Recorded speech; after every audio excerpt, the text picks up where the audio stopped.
फर्किरहन्छ तिम्रो याद। हरेक साँझ हरेक रात मेरो छातीमै आउँछ।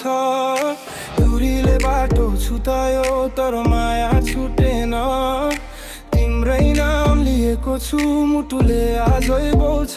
किनारामा लेखेको तिम्रो नाम जस्तै छालाले मेटे पनि मनले मेट्दैन। आँखामा तिम्रै तस्बिर सासमा तिम्रै बास। तिमी टाटा भए पनि म त नजिकै छु। ओ बेबी तिम्रो यादमा हराए म, सपनाको दुनियाँमा भेटाए म। ओ बेबी हराए म, जति टाढा भए पनि दिल नजिकै छ। तिमी बिना यो जीवन अधुरो अधुरो छ।